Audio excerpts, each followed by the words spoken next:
धन्यवाद सहित ਗਿੱਲ ਪਰਿਵਾਰ ਵੱਲੋਂ ਪਵਿੱਤਰ ਬਾਣੀ ਤੇ ਸ੍ਰੀ ਅਖੰਡ ਪਾਠ ਸਾਹਿਬ ਪ੍ਰਾਰੰਭ ਕਰਵਾਏ ਸਨ।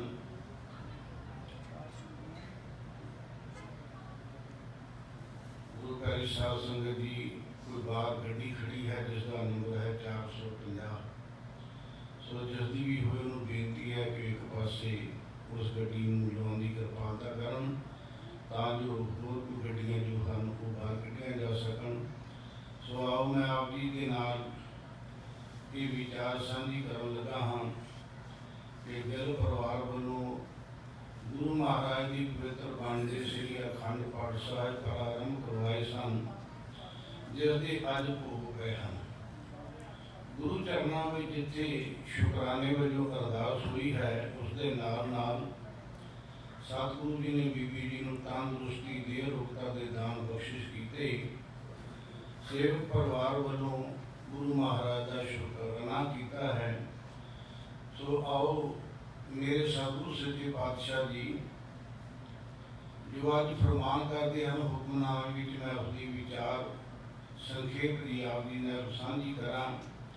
सब तो पहला जितने भी गुरमुख प्यारे गुरसिख माई भाई बीबियां बच्चे भैणा गुरमुख प्यारे सत्कार जो गुरु चरणों में हाजिरियां भर रहे हो, रसना पवित्र करो। आखो जी वाहिगुरु जी का खालसा वाहिगुरु जी की फतेह।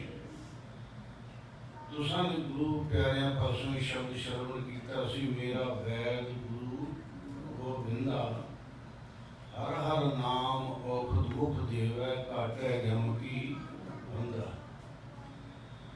गुरु मेरा वैद है। संसार के वैद शरीर को दुख दूर कर सकते हैं। मनुख के इस शरीर में कोई रोग लगा होवे, गुरु प्यारिओ केवल मनुख को ही रोग नहीं लगता। सतगुरु तो इतों तक कहते हैं, रोगी ब्रह्मा विष्णु सुरुद्रा खंड पताल से रोग भरे। महाराज का ये गल कहते हैं कि ब्रह्मा भी रोगी है, विष्णु भी रोगी है, शिव जी भी रोगी है। खंड पताल जितना भी सानू दिखाई देता सारा रोग नाल ही ग्रस्ते हुए हैं। फैसला ये किया भी जो जो दिसै सो सो रोगी। ये सानू जो भी दिखाई देता रोगी है, रोग तो बचा कोई नहीं। ये वखरी गल है, किसी को शरीरक रोग है, किसी को अध्यात्मक रोग है, किसी को मन करके रोग है। रोगी हर संसार दे विच कोई ना कोई मनुख नूं रोग लगा ही होया है। इत्थे बस नहीं। महाराज कहते जी किसी को शरीरक रोग नहीं है तो उसनूं सब तो वड्डा रोग होमे दा रोग लगा है। आखो जी सतनाम श्री। ये मैं नहीं कहता, गुरु नानक आसरी वाल विच कहते हैं होमे धीरक रोग है। जिहड़ा होमे है ना, ये सब तो वड्डा रोग है। ते इस रोग नूं दूर करने वास्ते कोई दवाई काम नहीं कर सकती। संसार कोई मेडिसिन नहीं काम करती। किसी वैद्य को चले जाइए, किसी हकीम को चले जाइए, किसी डॉक्टर को चले जाइए, तो होमे की कोई दवाई नहीं दिंदा। होमे की दवाई देने वाला कौन है? मेरा वैद गुरु गोबिंदा। मेरा वैद है गुरु, जिहड़ा होमे नूं दूर कर सकता है। की करता है? हर हर नाम औखद मुख देवै। औखद कहते दवाई नूं। वो किहड़ी दवाई दिंदा है? हर हर नाम। हरि परमेश्वर का जिहड़ा नाम है ना, ये दिंदा दवाई गुरु। ते फिर काटे जम की फंदा केवल होमे दा रोग नहीं करता। इस दवाई के नाल जमा दा जो फंदा है मनुख नूं पैंदा, सतगुरु कहते वो भी कट देता है। पर समर्थ कौन है? केवल ते केवल मेरा गुरु है।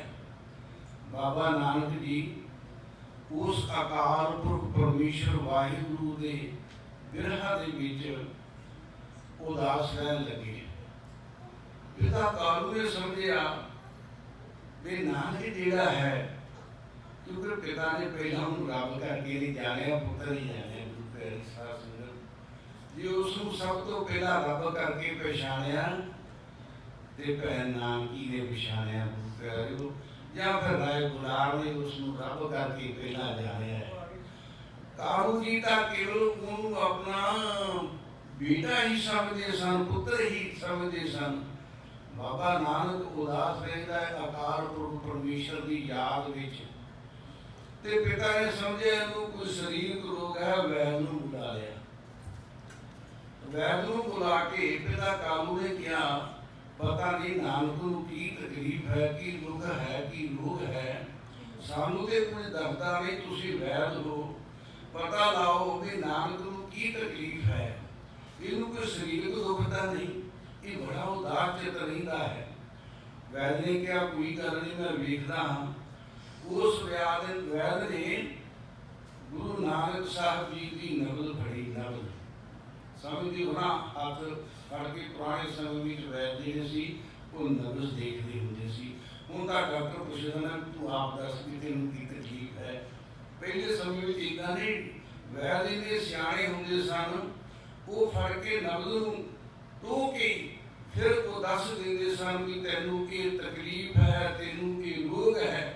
अज बाबे नानक दी नबज भी उस वैद ने फड़ ली। गुरु प्यारी साध संगत जदों उसने नबज फड़ी ना, हुण वो ये नहीं जानदा ये तां वैदां दा भी वैद है जिसकी मैं अज नबज फड़ के खड़ोता हाँ। ते गुरु नानक साहब ने पूछया, ऐ वैद जी की समझते हो? कह लगा नानक तू दस तेनू की रोग है, की दुख है, की तकलीफ है।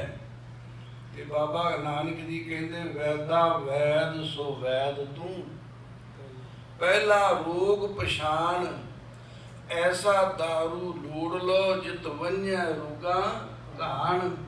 वैदा तू तो वैदा का भी वैद सियाणा वैद कहा जाता है। साडे इलाके विच लोग समझते हैं तेथों सियाणा कोई वैद नहीं है। मैं ये गल दसदा कि वैद वो हुंदा है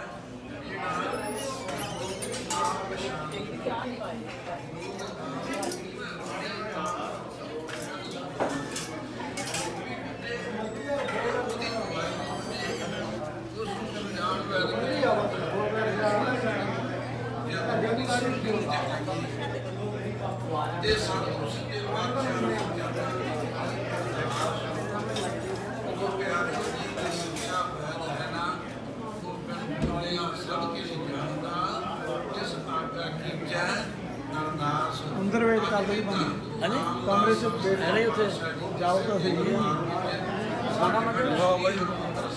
मिलते कितने दिन ठीक है रही भैन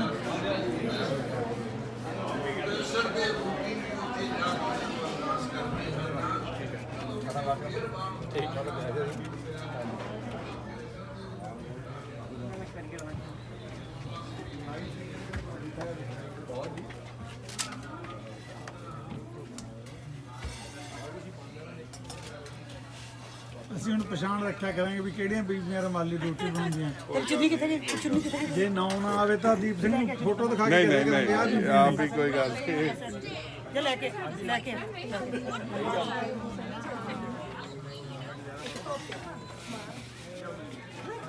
ਕੋਈ ਨਹੀਂ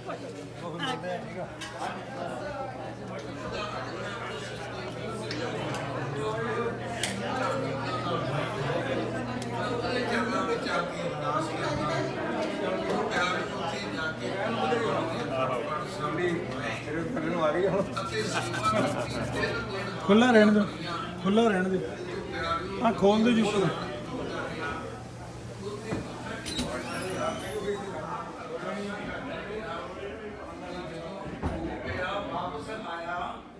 ਹਸਪਤਾਲ ਵਿੱਚ ਡਾਕਟਰ ਨੂੰ ਲੈ ਕੇ ਗਿਆ।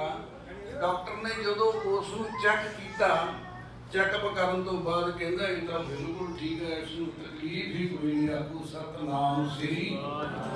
ਅੱਜ ਉਹ ਬੱਚਾ 12 ਕੁ ਸਾਲ ਦਾ ਹੋ ਗਿਆ, ਬੜਾ ਸੋਹਣਾ ਪੜ੍ਹਦਾ ਸਕੂਲ ਵਿੱਚ। ਉਹ ਜਦੋਂ ਵੀ ਉਸ ਨੂੰ ਡਾਕਟਰ ਕੋਲ ਲੈ ਕੇ ਜਾਂਦੇ ਹਨ ਉਹ ਕਹਿੰਦੇ ਇਹਦਾ ਨਾਮ ਭਰਨਾ, ਇਸ ਨੂੰ ਕੋਈ ਤਕਲੀਫ ਨਹੀਂ, ਇਹ ਮੇਰਾ ਵੈਦਾਂ ਦਾ ਵੈਦ ਹੈ ਗੁਰੂ। ਇਸ ਵਾਸਤੇ ਗੁਰੂ ਨਾਨਕ ਪਾਤਸ਼ਾਹ ਕਹਿੰਦੇ ਵੈਦਾ ਵੈਦ ਸੋ ਵੈਦ ਤੂੰ, ਪਹਿਲਾ ਰੋਗ ਪਛਾਣ, ਐਸਾ ਦਾਰੂ ਲੋੜ ਲੋ ਜਿਤ ਵੰਨਿਆ ਰੋਗਾਂ ਭਾਣ। ਤੂੰ ਤਾਂ ਵੈਦਾਂ ਦਾ ਵੈਦ ਹੈ, ਪਹਿਲਾ ਰੋਗ ਨੂੰ ਪਛਾਣ ਤੇ ਐਸਾ ਦਾਰੂ, ਐਸੀ ਔਖਦ, ਐਸੀ ਦਵਾਈ ਲੱਭ ਜਿਸ ਦੇ ਖਾਣ ਨਾਲ ਸਾਰੇ ਦੁੱਖ ਦੂਰ ਹੋ ਜਾਣ। ਹੁਣ ਉਸ ਵੈਦ ਨੂੰ ਪਤਾ ਨਹੀਂ ਲੱਗਦਾ ਵੀ ਇਹਨੂੰ ਵੈਦ, ਇਸ ਨਾਨਕ ਨੂੰ ਤਕਲੀਫ ਕੀ ਹੈ, ਇਸ ਨੂੰ ਬਿਮਾਰੀ ਕੀ ਹੈ, ਇਸ ਨੂੰ ਰੋਗ ਕੀ ਹੈ।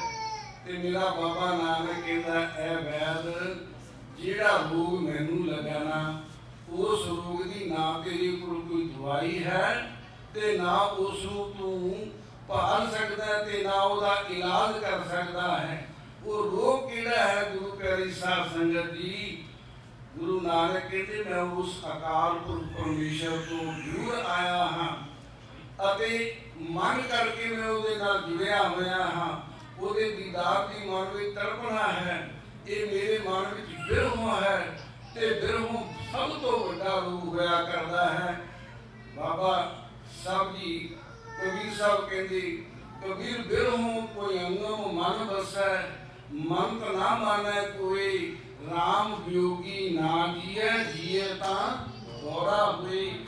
ਇਹ ਜਿਹੜਾ ਬਿਰਹੋਂ ਕੋਈ ਅੰਗਮ ਕਹਿੰਦੇ ਸੱਪ ਨੂੰ, ਸਰਪ ਦੀ ਨਿਆਈ, ਇਹ ਜਿਹੜਾ ਬਿਰਹਾ ਵਿਛੋੜੇ ਦਾ ਰੋਗ ਹੈ, ਹਿਰਦੇ ਵਿੱਚ ਵਸਦਾ ਸੱਪ ਬਣ ਕੇ। ਕਬੀਰ ਬਿਰਹੋਂ ਕੋਈ ਅੰਗਮ ਮਨ ਬਸੈ, ਮੰਤ ਨਾ ਮਾਨੈ ਕੋਈ, ਇਹਦੇ ਉੱਤੇ ਕੋਈ ਮੰਤਰ ਵੀ ਨਹੀਂ ਚੱਲਦਾ ਇਸ ਬਿਰਹੋਂ ਦੇ ਰੂਪ ਵਿੱਚ। ਤੇ ਫਿਰ ਕੀ ਹੁੰਦਾ ਹੈ?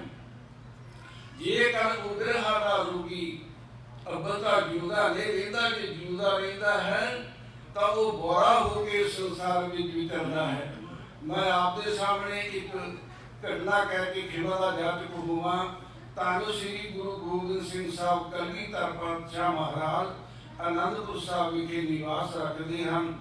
ਨਦੀ ਸਰਸਾ ਦੇ ਕਿਨਾਰੇ ਇੱਕ ਮਹਾਰਾਜ ਰਹਿੰਦਾ ਹੈ ਜੋ ਰੋਜ਼ਾਨਾ ਆਪਣੀ ਬੇੜੀ ਦੇ ਵਿੱਚ ਸਵਾਰਾਂ ਨੂੰ ਚੜਾ ਕੇ ਪਾਰ ਕਰਦਾ ਹੈ ਅਤੇ ਉਹਨਾਂ ਪਾਸੋਂ ਮਾਇਆ ਲੈ ਕੇ ਨਿਤਾ ਪ੍ਰਤੀ ਆਪਣੀ ਘਰ ਦਾ ਗੁਜ਼ਾਰਾ ਚਲਾਉਂਦਾ ਹੈ।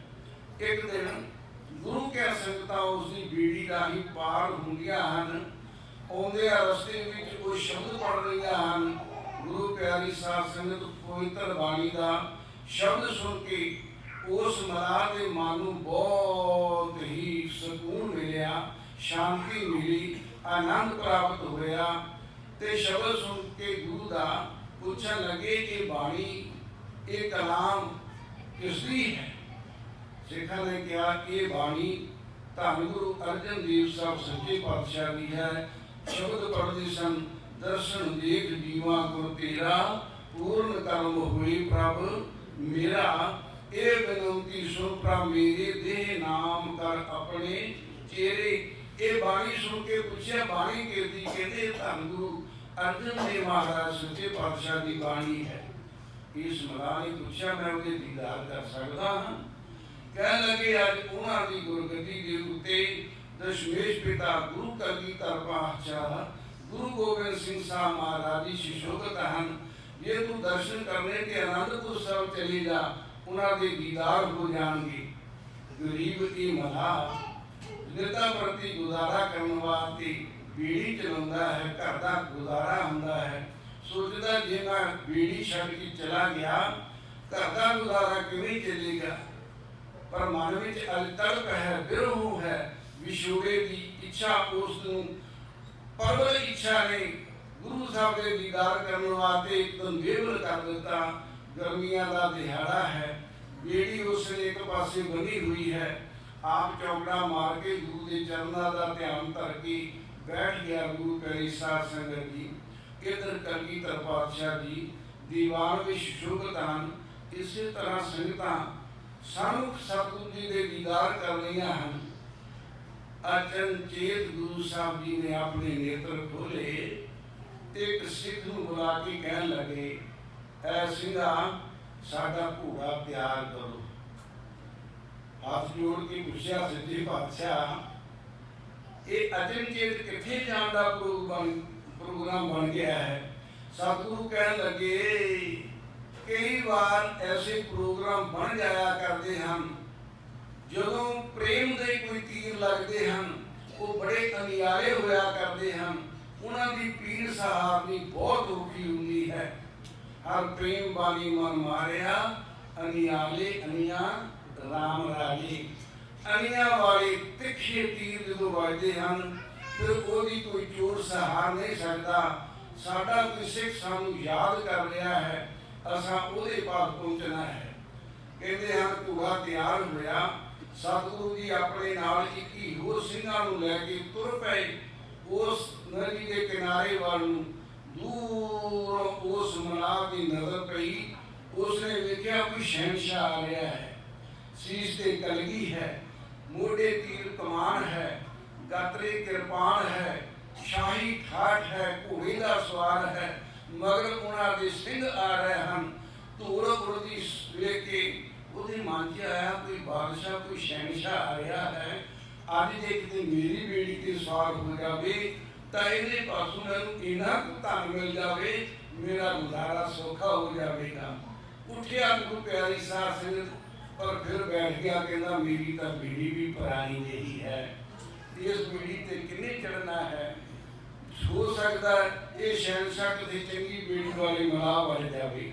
ਗੁਰੂ ਪਿਆਰਿਓ ਬੈਠ ਗਿਆ। ਫਿਰ ਸਾਧ ਸੰਗਤ ਜੀ ਚੌਕੜਾ ਮਾਰਿਆ ਹੈ, ਅੱਖਾਂ ਬੰਦ ਹਨ, ਗੋਡਿਆਂ ਤੇ ਹੱਥ ਰੱਖੇ ਹੋਏ ਕਲਗੀਧਰ ਪਾਤਸ਼ਾਹ ਜੀ ਆਏ। ਕੋਲ ਆ ਕੇ ਘੋੜਾ ਖੜਾ ਕਰਕੇ ਨਾ ਸਤਿਗੁਰੂ ਗੁਰੂ ਕਲਗੀਧਰ ਨੇ ਆਵਾਜ਼ ਮਾਰੀ, ਐ ਮਨਾ ਅਸੀਂ ਆ ਗਏ।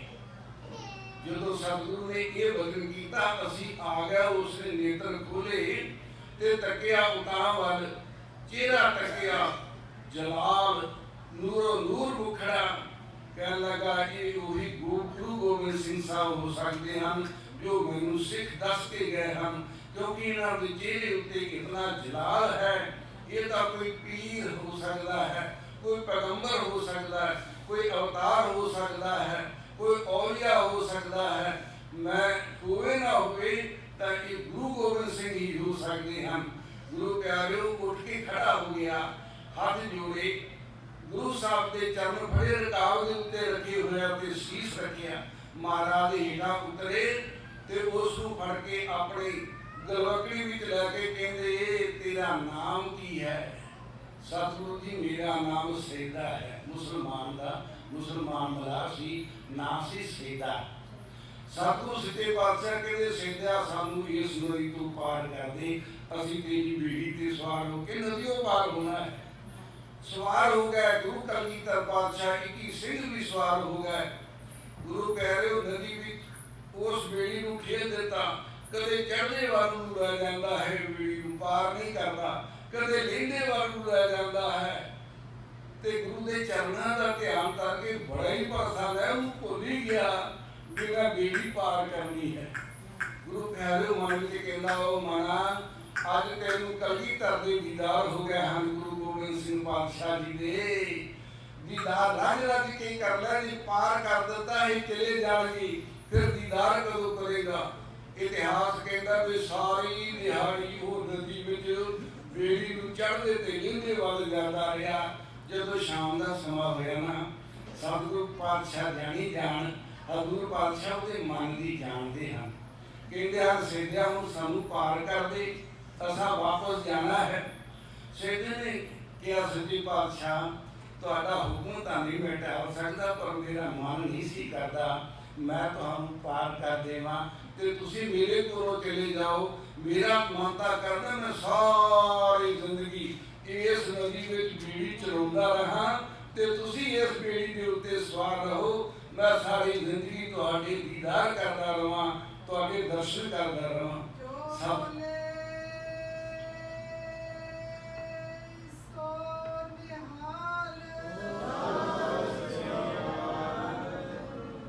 ਸਤਿਗੁਰੂ ਕਹਿਣ ਲੱਗੇ ਨਹੀਂ ਸੈਦਿਆ ਸਾਨੂੰ ਪਾਰ ਕਰ। ਜਦੋਂ ਕਿਨਾਰੇ ਦੀ ਬੇੜੀ ਲਾਈ, ਸਤਿਗੁਰੂ ਜੀ ਉਤਰੇ, ਸਿੰਘ ਵੀ ਉਤਰ ਗਏ। ਸੈਦਾ ਮਲਾਹ ਉਤਰ ਕੇ ਹੱਥ ਜੋੜ ਕੇ ਖੜਾ ਹੈ। ਗਰੀਬ ਨਿਵਾਸ ਸਤਿਗੁਰੂ ਨੇ ਆਪਣੀ ਜੇਬ ਦੇ ਵਿੱਚ ਹੱਥ ਪਾਇਆ, ਖੀਸੇ ਵਿੱਚ, ਤੇ ਕੁਝ ਮੋਹਰਾਂ ਕੱਢੀਆਂ ਸਤਿਗੁਰੂ ਨੇ। कहते उस वाल जाके कहते लै सेदिया अपनी मजदूरी लै लै, तू सारी दिहाड़ी सानू नदी में सैर कराई है। कहता सतगुरु तुसी मैनू क्यों शर्मिंदा करदे हो?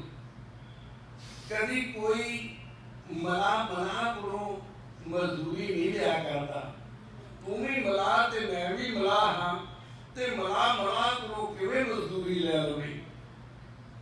सतगुरु सच्चे पातशाह जी ने क्या मला? कहता हाँ महाराज तुसी भी मला हो, मैं भी मला। सिंघा ने पूछा महाराज देखो फिर भी मुसलमान है ना, ये तुहानू मला कहता है, ये तुहाडी तौहीन करता है। सतगुरु सच्चे पातशाह ऐसा क्यों? कहते इनू पूछो मैनू मला क्यों कहता है। सतगुरु कहते सेदिया सिख पुछते हम तू सानू मला क्यों कहता है? वो पता की कहता? कहता थारी और मारी जात कशु ना न्यारी नाथ, खेवटी के कर्म किश नीके के निहारिये। पाव सिंध तारने को खेवटी कहाए आप, नदी को तारने को दास जी विचारिये। खेवटी है आप और खेवटी ही जानो मुहे, दे के मजदूरी मुहे नाथ ना लदारिये। कहता महाराज सच्चे पातशाह जी थारी और मारी जात तेरी ते मेरी जात इको ही है। थारी और मारी जात कशु ना न्यारी, न्यारी तो बहुत वखरी, कशु ना न्यारी नाथ, खेवटी के कर्म किश नीके के निहारिये। मला दे कर्म जरा ध्यान नाल महाराज विचारन योग हन। किवें सतगुरु सच्चे पातशाह पुछदे हन? कहते भव सिंध तारने को खेवटी कहाए आप। कहते भव सिंध नूं तारन वास्ते तुसीं वड्डे मला हो। खेवटी कहते मला नूं भव सिंध तारने को खेवटी कहाए आप, नदी को तारने को दास जी विचारिये। आ छोटी जी नदी नूं पार करने वाला मैं छोटा जिहा मला हां। कहता बाबा नानक नूं एक कोई मर्दाने ने कहा सी सच्चे पातशाह तेरी ते मेरी जात विच कोई फर्क ना आ, तू भी डूम ते मैं भी डूम, ते तू भी डूम ते मैं भी डूम, दोहां विच की फर्क? भाई वाला कहता महाराज तुहानू डूम कहता है। सतगुरु कहते पुछे नू क्यों कहता? कहता महाराज बाबा तू उस अकाल पुरख परमेश्वर वाहिगुरु दा डूम है, तू ओदे गुण गाउंदा है ते मैं तेरे गुण गाउंदा हां। मैं छोटा डूम हां, तू वड्डा डूम है तां आपा दोवें डूम ही। इसे वास्ते बाबे नानक ने भाई मर्दाना किया, उसनू भाई तो भावे भरा मर्दाना बनाया। अज ये भी कहता सच्चे पातशाह खेवटी के कर्म किश नीके के निहारिये। भाव सिंध तारने को खेवटी कहाए आप, नदी के तारने को दास जी विचारिये। फिर की चाहता है? कहता महाराज सच्चे पातशाह करते कृपा करो, म्हारे गाढ़ आयो नाथ पार ही तो किया मैंने। कहता मेरे घर ते आए हो सतगुरु गरीब नवाज, मैं पार ही कीता है ना। थारे घाट आओ मूहे पार ते आओ तारिये। जो किते मैं तेरे भाव सिंध घर ते आ जावां ना ते मैनू उस घर तो पार कर देना, कदे मैं डुब ना जावां उस भाव सागर दे विच।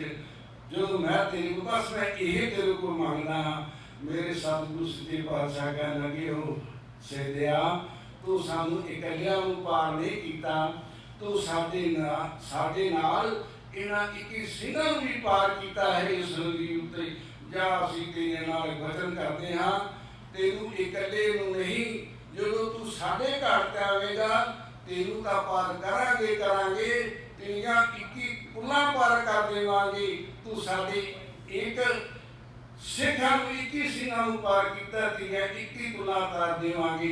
सो ऐसे गरीब नवाज सतगुरु ਹਨ ਜਦੋਂ ਅਸੀਂ ਸ਼ਰਧਾ ਭਾਵਨਾ ਸਤਿਕਾਰ ਸਹਿਤ गुरु साहब के उत्ते भरोसा करके अरदास करते हाँ तो मेरे सतगुरु सच्चे पातशाह फिर सर्व सुखा का दाता सतगुरु ताकि सरनी पाइए दर्शन पीड़ित होत निहाला दुख रहा गाइए। वो अकाल पुरख सारे सुखा का दाता है। गरीब नवाज सतगुरु सच्चे पातशाह सर्वादियां हाथियां दर प्रवान करन। अरदास करिए सच्चे पातशाह रोगी का प्रवखंडो रोग, दुखिए का मिठावो प्रभ सोग, निथावे पवन थान बैठावो, दास अपने को भगति लावो। तुसी इस अकाल पुरख परमेश्वर वाहिगुरु दा रूप हो, कृपा करके रोगियां दा रोग दूर करो। ਅਤੇ ਸੰਸਾਰ ਦੇ ਵਿੱਚ ਸੁਖ ਵਰਤਾਓ, ਐਸੀ ਅਰਦਾਸ ਬੇਨਤੀ ਹੈ। ਸੋ ਗਿੱਲ ਪਰਿਵਾਰ ਨੇ ਸਤਿਗੁਰੂ ਜੀ ਦੀ ਓਟ ਤੇ ਆਸਰਾ ਲਿਆ ਹੈ। ਮੇਰੇ ਗਰੀਬ ਨਿਵਾਸ ਸਤਿਗੁਰੂ ਸੱਚੇ ਪਾਤਸ਼ਾਹ ਜੀ ਗਿੱਲ ਪਰਿਵਾਰ ਨੂੰ ਦਰੋਂ ਕਰੋ ਖੁਸ਼ੀਆਂ, ਨਾਮਦਾਨ, ਗੁਰਸਿੱਖੀ ਦੀ ਬਖਸ਼ਿਸ਼ ਕਰਕੇ ਸਤਿਗੁਰੂ ਸੇਵਾ ਥਾਏ ਪਾਉਣ। ਆਪ ਸਰਬੱਤ ਸੰਤਾਂ ਦੀਆਂ ਹਾਜ਼ਰੀਆਂ ਮੇਰੇ ਗਰੀਬ ਨਿਵਾਜ ਆਪਣੇ ਦਰ ਪ੍ਰਵਾਨ ਕਰਕੇ ਸਰਬੱਤ ਸੰਤਾਂ ਨੂੰ ਦਰੋਂ ਕਰੋ ਚੜ੍ਹਦੀ ਕਲਾ, ਨਾਮਦਾਨ, ਗੁਰਸਿੱਖੀ ਦੀ ਬਖਸ਼ਿਸ਼ ਕਰਨਗੇ। ਉਹਨਾਂ ਭੁੱਲਾਂ ਮੇਰੀਆਂ ਜਾਣ ਕੇ ਖਿਮਾ ਕਰਨਾ। ਬੁਲਾਓ ਫਤਿਹ ਆਖੋ ਜੀ। ਵਾਹਿਗੁਰੂ ਜੀ ਕਾ ਖਾਲਸਾ, ਵਾਹਿਗੁਰੂ ਜੀ ਕੀ ਫਤਿਹ। ਹੁਣ ਭਾਈ ਸਾਹਿਬ ਜੀ ਆਨੰਦ ਸਾਹਿਬ ਦਾ ਕੀਰਤਨ ਕਰਨ ਤੋਂ ਉਪਰੰਤ ਗੁਰੂ ਚਰਨਾਂ ਵਿੱਚ ਅਰਦਾਸ ਹੋਵੇਗੀ। ਵਾਹਿਗੁਰੂ ਜੀ ਕਾ ਖਾਲਸਾ, ਵਾਹਿਗੁਰੂ